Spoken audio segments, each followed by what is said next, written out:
무교절의 첫날 곧 유월절 양 잡는 날에 제자들이 예수께 여짜오되 우리가 어디로 가서 선생님께 해서 유월절 음식을 잡수시게 준비하시기를 하기를 원하시나이까 하매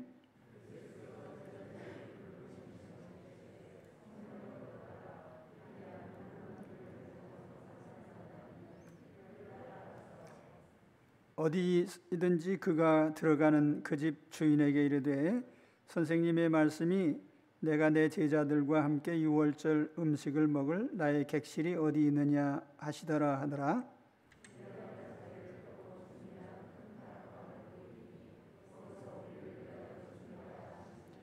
제자들이 나가 성내로 들어가서 예수께서 하시던 말씀대로 만나 유월절 음식을 준비하니라. 22절입니다.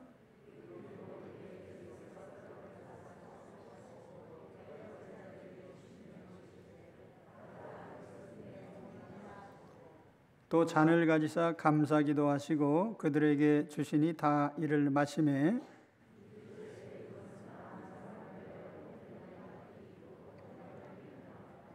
진실로 너희에게 이르노니 내가 포도나무에서 난 것을 하나님 나라에서 새 것으로 마시는 날까지 다시 마시지 아니하리라 하시니라. 아멘.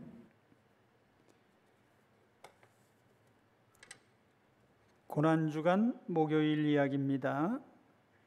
목요일은 주님께서 십자가에서 죽으실 준비를 하신 날입니다. 이날에 주님께서는 제자들과 함께 유월절 만찬을 나누셨고 그 자리에서 성찬식을 제정하셨습니다. 그리고 제자들의 발을 씻겨주셨죠. 그 후에 기도하러 겟세마네로 이동하셨습니다.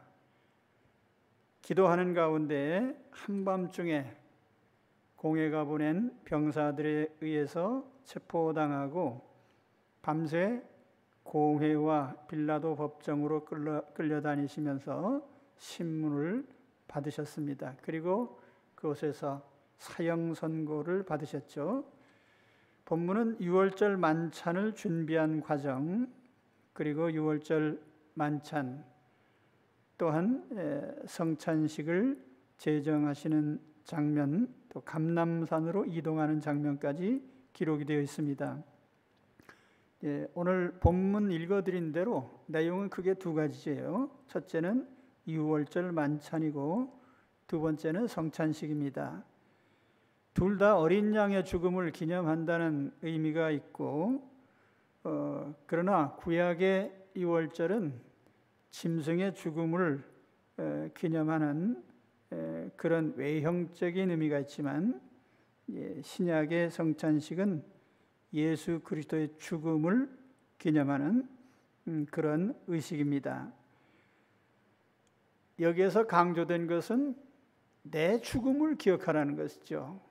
내 죽음을 기억해라. 그것이 성찬식의 핵심적인 의미입니다. 자, 먼저 유월절 만찬을 준비하고 진행하신 과정을 보겠습니다. 제자들은 유월절을 어디서 지킬 것인지를 주님께 여쭙습니다. 12절에 보시면 무교절의 첫날, 곧 유월절 양 잡는 날에, 이 무교절의 첫날이라고 이렇게 표현했는데 유대력으로 하면 1월 14일 저녁이 유월절입니다. 그리고 그 유월절에서 한 주간 지속되는 것이 무교절이에요. 그래서 유월절, 무교절 이렇게 이어지는데 후일에는 전체를 무교절기로 이렇게 보면서 첫날을 유월절 이렇게 오늘은 표현하고 있죠. 제자들이 주님께 여쭌 것은 어디로 가서 유월절을 잡수실까요? 12제자와 함께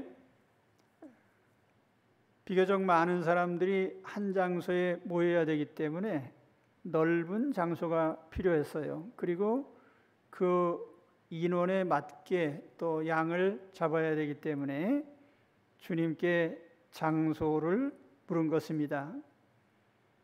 13절에서 15절에 보시면 예수께서 제자 중에 둘을 보내시며 이르시되 성내로 들어가라. 그리하면 물 한 동이를 가지고 가는 사람을 만나리니 그를 따라가서 어디든지 그가 들어가는 그 집 주인에게 이르되 선생님의 말씀이 내가 내 제자들과 함께 유월절 음식을 먹을 나의 객실이 어디 있느냐 하시더라 하라. 그리하면 자리를 펴고 준비한 큰 다락방을 보이리니 거기서 우리를 위하여 준비하라 하시니. 자, 성내로 들어가라. 그러면 물 한 동이를 지고 가는 사람을 만날 것이다. 그를 따라가서 내 말을 전해라. 내가 내 제자들과 함께 유월절 음식을 먹을 나의 객실이 어디 있느냐. 그러면 큰 다락방을 보여줄 것이다. 이 부분을 읽다 보면은 마치 한 편의 동영상을 보듯이 주님께서 그 움직임과 상황을 하나하나 자세하게 말씀을 하셨어요. 그리고 이러한 일들은 이제 제자들 2명이 성내로 들어갔을 때 일어날 일들인데, 그러면 주님께서 이런 일들을 어떻게 알고 계실까? 또 나의 객실이라 이렇게 표현을 하셨는데, 그렇다면 주님께서 객실을 미리 예약을 하셨을까? 아마 주님께서 영적인 일이나 물질적인 일이나 시공을 초월해서 알고 계시는 것은 우리 주님이 가지신 신성이죠. 주님은 자신에게 일어날 일들을 다 알고 계시고 또 일어날 일들에 대해서도 상세히 알고 계십니다. 그러나 이 부분에서 중요한 것은 주님이 어떻게 미리 아셨나 하는 게 중요한 게 아니고, 이 모든 것을 하나님께서 미리 다 예정해 놓으셨다는 거예요. 그러니까 주님의 십자가 죽음이 창세전에 예비된 거거든요. 그런데 그러한 구원 계획은 아주 섬세한 부분까지 다 미리 준비되어 있습니다. 예를 들면 물동이를 지고 가는 한 사람의 움직임, 또는 한 집 주인의 식사 준비, 장소를 제공하는 일까지 세밀하게 예정되어 있었습니다. 이것은 하나님의 일정표대로 진행됐다는 뜻이고, 주님은 하나님이 정하신 일정표대로 모든 삶의 과정을 진행하셨습니다. 자, 이런 관점에서 본다면 오늘 우리가 살아가는 삶의 부분들, 작은 한순간의 일들까지도 하나님의 계획 아래 있다고 볼 수 있는 거예요.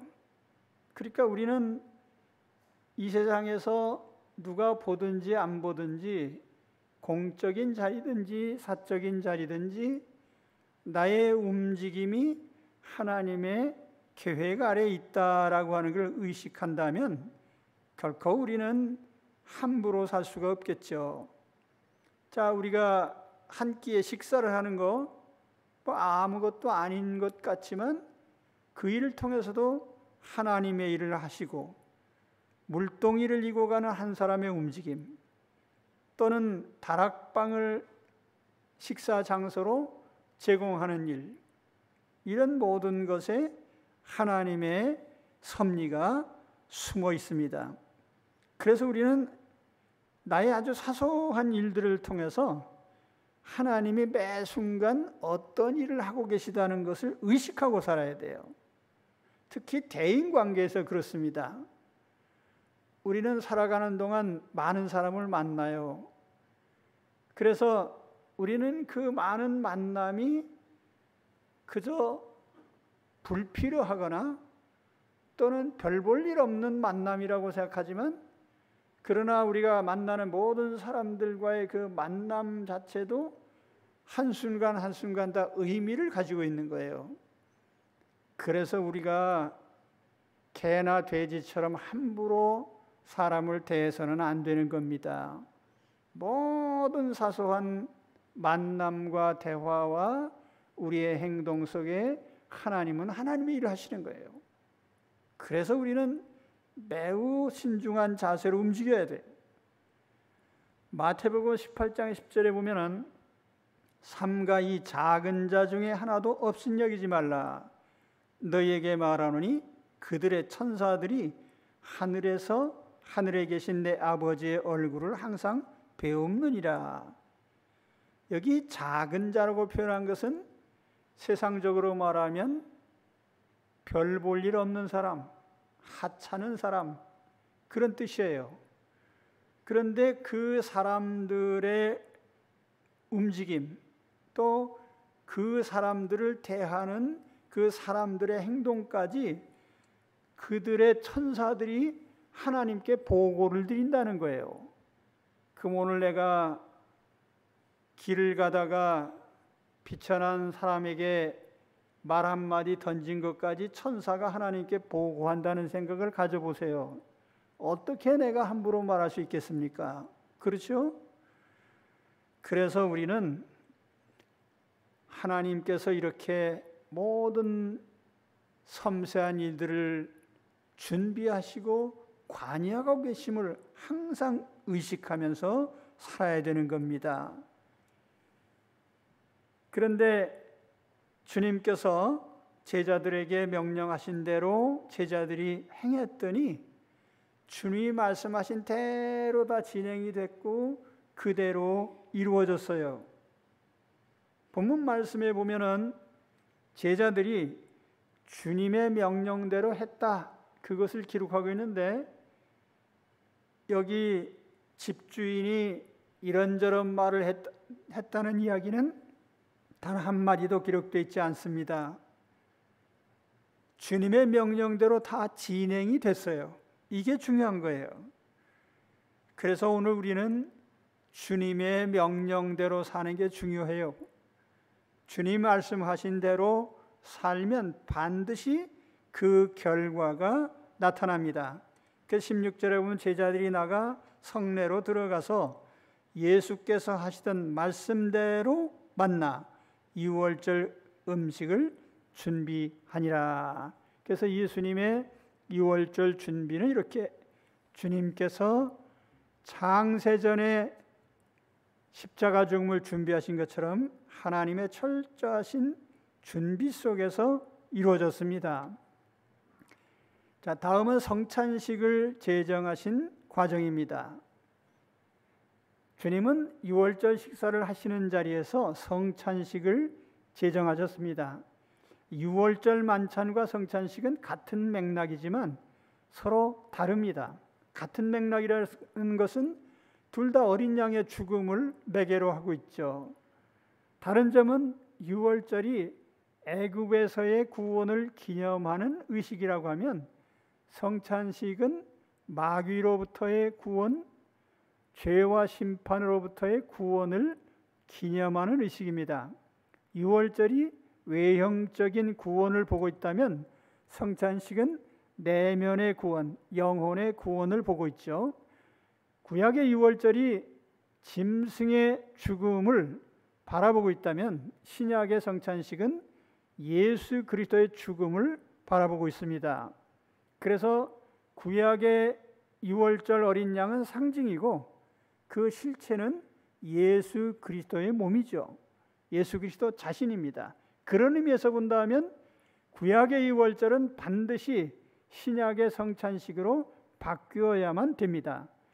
그러니까 성찬식을 거행하는 우리는 구약의 유월절을 지킬 필요가 없는 것이죠.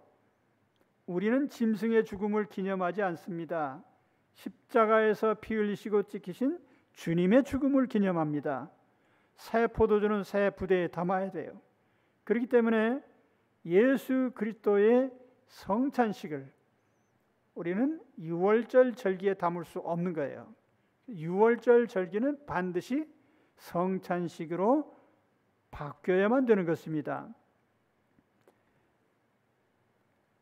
본문 말씀 22절을 보겠습니다. 그들이 먹을 때에 예수께서 떡을 가지사 축복하시고, 여기 먹을 때라는 것은 유월절 식사를 하실 때 떡을 가지사 축복하시고 떼어 제자들에게 주시며, 먼저 주님은 축복을 하셨어요. 자, 떡과 잔이 무엇을 의미합니까? 예수님의 살과 피, 다른 말로 하면 예수님 죽음. 그런데 예수님의 살과 피를 먹으면서 축복을 하셨다. 이거는 조금 상황이 이상해요. 예수님이 찢기시고 죽으실 텐데, 피 흘리시고 죽으실 텐데 그것이 어떻게 축복이 될 수가 있습니까? 바로 거기에 십자가의 위대한 은혜가 담겨 있는 것이죠. 우리는 주님께서 십자가의 제물로 죽으셨기 때문에 우리는 죽음에서 벗어나고 죄를 용서받고 하나님의 자녀가 되었습니다. 그렇기 때문에 주님의 죽음은 우리에게는 엄청난 축복이 되는 거예요. 그래서 우리 주님께서는 이러한 구원을 이루신 하나님의 은혜에 감사하고 축복하신 겁니다. 주님은 여기서 자신의 죽음을 강조하셨어요. 나는 너희 죄 때문에 대신 죽는다. 이게 핵심 내용입니다. 떼어 제자들에게 주시며 이르시되 받으라, 이것은 내 몸이니라 하시고, 또 잔을 가지사 감사기도 하시고 그들에게 주시니 다 이를 마시매 이르시되 이것은 많은 사람을 위하여 흘리는 나의 피, 곧 언약의 피니라. 자, 이 말씀에 담긴 의미가 뭐죠? 이거는 내 피야, 이건 내 살이야. 너희는 지금 내 피와 살을 먹고 있어. 여기에서 강조된 것은 주님의 죽음이죠. 나는 너희 때문에 찢기고 피 흘려서 나는 너희 때문에 지금 죽고 있어 라고 하는 그런 메시지가 담겨 있어요. 그런데 여기 주님의 피를 언약의 피라 이렇게 말씀을 하셨습니다. 구원 언약이란 뜻이에요. 너희가 나의 희생을 믿고 내 십자가를 믿고 의지하면 너희는 구원받고 하나님 자녀가 될 거다. 모든 죄를 용서받고 하나님의 자녀가 될 거야 라는 이 구원의 언약이 바로 주님의 죽음에 담겨 있어요. 그렇기 때문에 성찬식 때 먹는 이 떡과 잔은 주님께서 십자가에서 죽으심으로 내 죄를 다 씻어주시고 하나님 자녀로 삼으셨다고 하는 그 하나님의 약속, 구원 언약이 성취된 거예요. 주님은 성찬식 후에 제자들과 함께 찬송하면서 감람산으로 가셨어요. 이 장면도 얼핏 이해가 안 됩니다. 물론 제자들은 주님께서 자, 우리 찬송 부르면서 가자 하니까 제자들과 함께 찬송을 부르면서 마치 군인이 행진을 하듯이 걸어가는지 몰라요. 그때 실제로 감람산에 갔을 때 주님이 하신 일이 뭐죠? 겟세마네에서 기도하셨죠. 너무너무 고통스럽게 기도하시고 땀을 흘리면서 기도하시다가 땀이 피가 되도록 고통스러운 기도를 하셨습니다. 그리고 마침내 군병들에게 체포당하셔서 밤새 끌려다니면서 신문을 당하셨어요.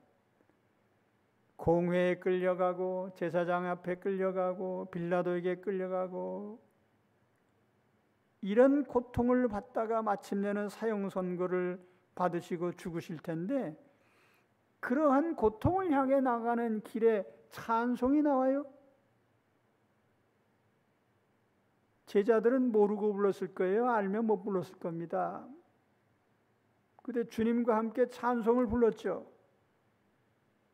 여기에도 주님의 놀라운 은혜가 포함되어 있어요.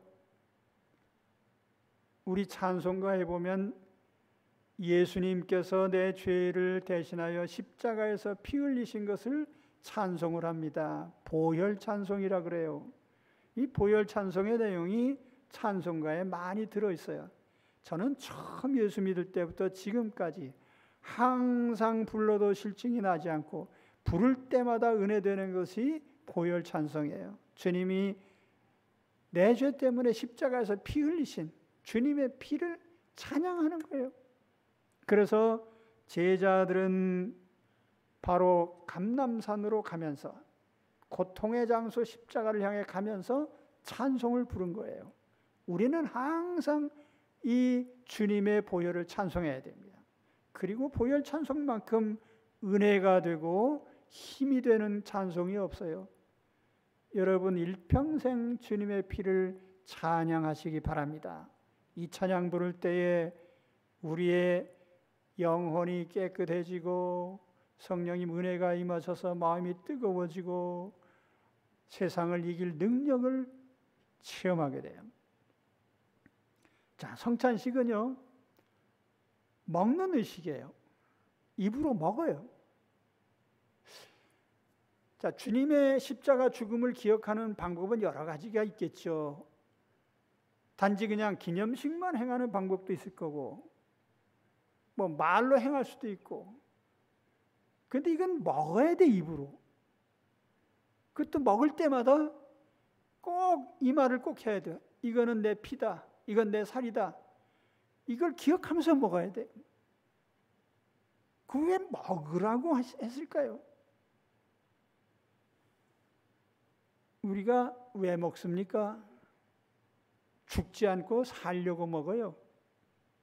양식은 생존의 수단입니다.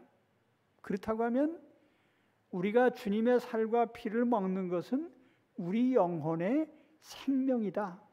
영혼의 생명을 유지하는 길이다. 영혼의 양식이다. 그런 말이에요. 우리는 단 한순간도 주님의 살과 피를 의지하지 않으면 영혼이 생존할 수 없어요. 마치 구약시대 때 어린 양의 피가 묻은 집 밖으로 나가면 생존할 수 없었던 것처럼 우리는 예수 그리스도의 십자가 보혈을 매 순간 의지하고 살아야만 우리는 영혼의 생존을 유지할 수가 있습니다. 그래서 우리가 성찬식을 거행할 때마다 주님의 십자가를 잊지 않겠습니다. 십자가를 의지하고 살겠습니다라고 하는 새로운 뭐라고 할까요? 약속을 새롭게 또 갱신한다고 할까요? 항상 이 언약 속에 살아야 됩니다.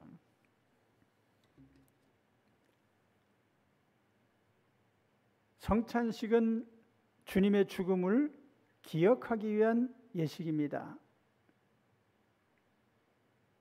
내가 너 때문에 죽어서 무엇을 위해 죽으셨죠? 내 죄 때문에.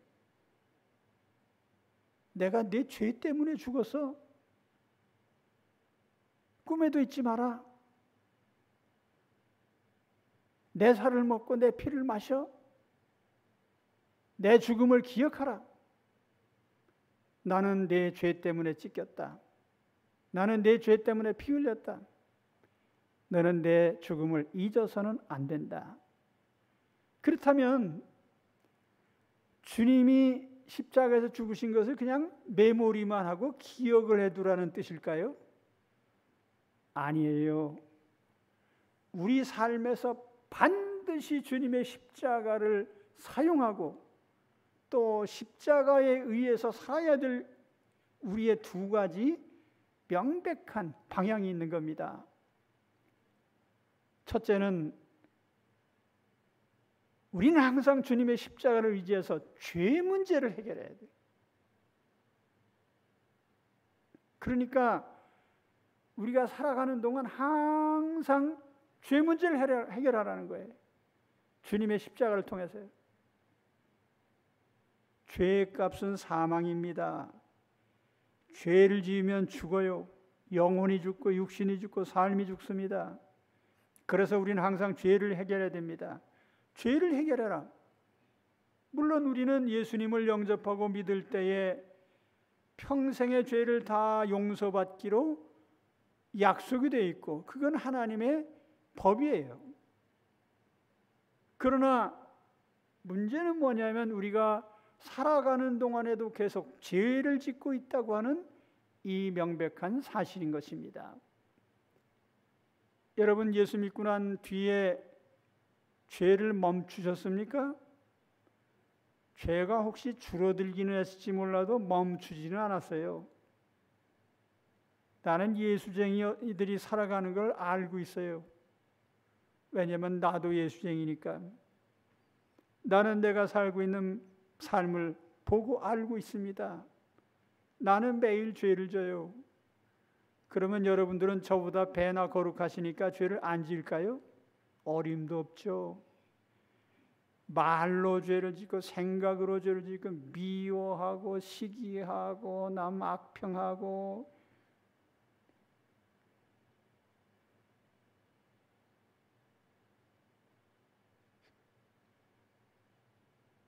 세상 살다가 악한 사람들 많이 보잖아요. 저는 목사인데도요.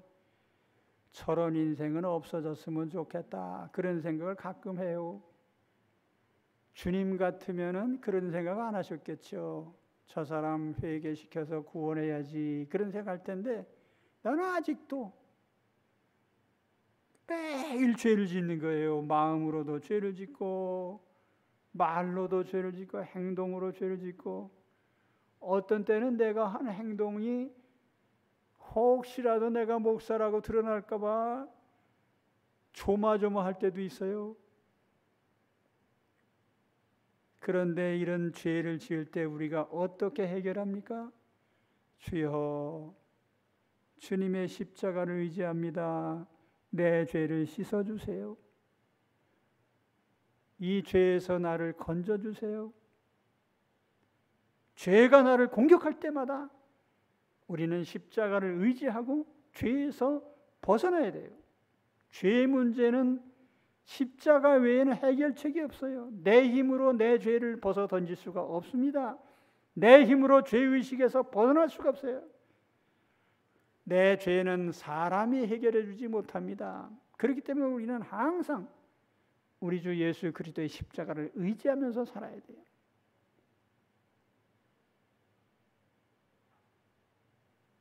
대부분의 인생 문제는 죄 때문에 나타나요.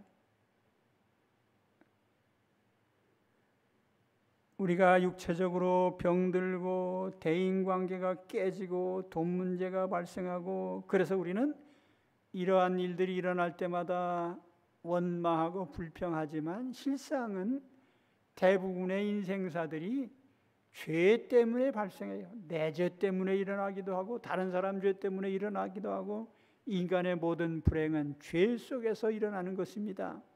그렇다고 하면 우리는 이 죄를 털어내지 않으면 살 수가 없는 거예요. 수시로 털어내야 돼요. 때때로 우리가 그렇잖아요. 죄를 지으면 수치심이 들고 낙심도 돼요. 하나님이 나에게 벌을 내리시면 어떡할까? 제가 처음 예수 믿고 은혜 충만해서 그랬던 청년 때 하나님 앞에 약속했지요. 내가 다음 주일날 찬송 부르겠습니다. 특송하겠습니다. 그래 놓고 그날 친구들과 약속이 있는 바람에 관악산에 등산을 갔어요. 근데 내려오면서 하나님이 나를 벌 주시면 어떻게 하는데 아니나 다를까 한겨울에 축축해지면서 그러더니 폭삭 감기가 들어갖고 일주일간 앓았어요. 그러면서 생각하기를 하나님 나를 죽이지는 말아주세요. 죄 지으면 마음에 양심가책이 생기거든요. 하나님 나 벌 주면 어떡하나. 그러나 그건 하나님 벌은 아니고요. 우리가 죄를 지으면 죄의식에 빠진단 말이에요. 하나님이 내 죄 때문에 혹시 나를 버리시지는 않을까. 그런 걱정이나 낙심하지 마시기 바라요. 그래서 주님이 십자가에서 죽으신 거예요. 내가 내 죄 때문에 죽었어. 이 말은 너는 나를 의지하고 내 죄의 문제를 해결해라, 그런 뜻이에요. 우리는 항상 죄를 지을 때마다 우리 주님의 십자가를 의지하고 죄 용서 받으시고 영혼을 깨끗하게 청소하시기 바랍니다. 그것이 우리 주님의 죽음을 기억하라는 이 메시지에 단순 기억이 아니고 항상 십자가를 의지해서 죄를 털어내라고 하는 강력한 메시지가 여기에 담겨 있는 겁니다. 그 다음에 두 번째는 죄 짓지 않는 거예요. 나는 내 죄 때문에 죽었어. 그러니까 다시는 죄 짓지 마라. 주님이 내 죄 때문에 죽었다는 걸 안다면 또 어떻게 죄를 짓겠어요? 그래서 우리 주님의 죽음을 기억하면서 우리는 될 수 있으면 죄를 안 지으려고, 죄를 짓지 않기 위해서 항상 애써야 되는 거예요.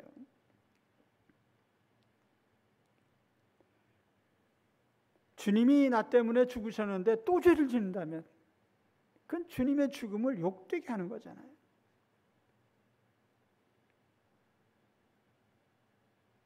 그래서 나는 내 죄 때문에 죽어서, 내 죄 때문에 찢기고 피 흘려서, 이 말을 마음에 새길 때마다 그러니까 죄를 지어서는 안 되겠네, 이렇게 죄와 싸우란 말이에요. 죄에서 떠나서 영혼이 깨끗해질수록 우리는 영적인 힘을 가지게 됩니다. 육체도 그렇잖아요. 우리의 피 속에 이물질이 있으면 어떻게 됩니까? 혈관이 막히고 터지고 생명이 위험해져요. 암세포가 우리 몸에 정착하면 정상적인 세포를 방해합니다. 영혼의 죄가 그래요. 영혼을 더럽게 하고 영혼을 약화시켜요. 분별력이 없어져요. 하나님 음성을 듣지 못하게 됩니다.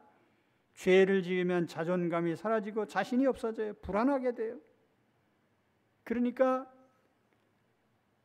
영혼의 죄가 쌓일수록 우리는 영적으로 약한 자가 되는 거예요.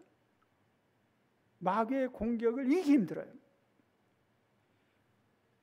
그래서 우리가 영적으로 강한 자가 되는 가장 중요한 것은 죄를 짓지 말아야 돼요. 죄를 지었다면 십자가를 의지해서 털어내야 되고, 십자가를 생각하면서 우리는 죄를 짓지 말아야 됩니다. 사도 바울이 뭐라고 했어요? 그러므로 우리가 낙심하지 아니하노니 우리의 겉사람은 낡아지나 우리의 속사람은 날로 새로워지도다. 여기 겉사람과 속사람이 나와요. 겉사람은 육체죠. 속사람은 영혼이고. 그런데 겉사람은 나이가 들면 낡아져요. 여기 낡아진다고 했는데 헬라어 단어의 뜻을 보면 나쁘게 변한다는 뜻이에요. 나쁘게 변해. 좋지 않은 방향으로 변해요. 근데 날로 새로워지도다라고 하니, 이 날로라고 했는데 여기는 영어로 하면 day by day입니다. 날마다. 헤메라 카이 헤메라라고 했는데 날마다 매일매일 새로워진다고 하는 이 단어는 이 뭐라고 합니까? 새로워지는데 영어로 번역하기엔 리뉴라는 말을 썼어요. 근데 사실은 헬라어 단어의 뜻은 위로부터 새로워짐을 의미하는 거예요. 그러니까 하나님의 은혜로 새로워지고 또 새로워지고 하는데 이건 좋은 방향으로 변하는 거예요. 그래서 우리의 육체가 점점 늙어져요. 그러니까 육체가 늙어지는 게 어쩔 수 없어요. 이제 우리가 40대, 50대, 60대가 되면서 주름살을 펴볼까 하고 다리미로 밀고 찢고 해가지고 꼬매고 어떻게 해서 이제 좀 펴보는데, 그러다가 이제 더 연세가 들면 그때는 두 손 들어요. 펴봐도 쭈그러져요. 그러니까 우리의 육체는 세월 지나면 낡아져요. 반납해야죠. 근데 영혼까지 그렇게 되면 곤란하단 말이에요. 영혼은 날로 새로워져야 된다. 그러니까 바울은 육체는 늙어진다. 그러나 내 영혼은 날로 새로워진다. 육체는 어두워도 영의 눈은 밝아지고요.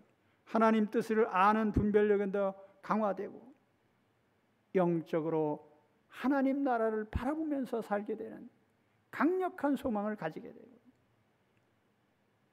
이렇게 되려고 하면 영혼이 깨끗해져야 된단 말이에요.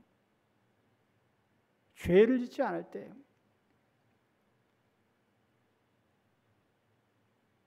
또한 우리가 영혼이 죄에서 멀어질 때 우리가 진정한 복을 누리게 되는 거예요. 하나님이 우리 복 주시려고 선택했다. 에베소 1장에 보면 그렇게 말씀을 합니다. 하나님 왜 나를 불러서 자녀 삼으셨죠? 복 주시려고. 그런데 여러분 실제로 복을 누리십니까? 복을 누리는 가장 큰 회방꾼은 죄예요. 죄를 지으면 어떻게 됩니까? 사도 요한이 이런 말을 했잖아요. 사랑하는 자여, 내 영혼이 잘됨 같이 내가 범사에 잘되고 강건하기를 내가 간구하노라. 여기에 영혼이 잘된다는 말이 나와요. 그렇게 될 때 범사에도 잘되고 건강하게 되는데, 영혼이 잘된다는 게 뭐예요? 하나님과의 관계가 정상적으로 돌아간단 말이에요. 하나님과의 관계가 바르다. 하나님과의 관계가 바르기 위해서 가장 중요한 게 뭐예요? 죄를 없애는 거예요. 죄를 지으면, 이사야서에 보면 죄를 지으면 하나님과의 거리가 멀어진다 그랬어요. 그래서 우리는 항상 죄를 청산하고 죄를 짓지 말아야 되는데, 죄를 청산하는 방법도 주님의 십자가 죽음을 의지하는 데서 시작되는 것이고, 죄를 짓지 않는 것도 주님의 십자가 죽음을 마음에 새겨둘 때 할 수 있는 일이에요. 그러니까 주님의 십자가 죽음은 우리의 메모리에서 잠시라도 잊어서는 안 되는 거예요. 항상 기억하고 살아가는 거예요. 그래서 성찬식을 제정하신 거예요. 코로나 시작된 이후로 성찬식을 2년 동안이나 못했어요. 너무 억울합니다. 그럴 줄 알았으면 다 했을 텐데, 이제는 누가 뭐래도 그냥 하려고 해요. 정부가 국민들이 고분고분하게 따라주니까 무조건 제한만 하려고 하는데, 종교 활동을 제약하는 것은 심각한 잘못이에요. 그래서 우리가 당연히 해야 될 우리의 생명과 같은 이걸 못하고 있다니 이게 말이 됩니까?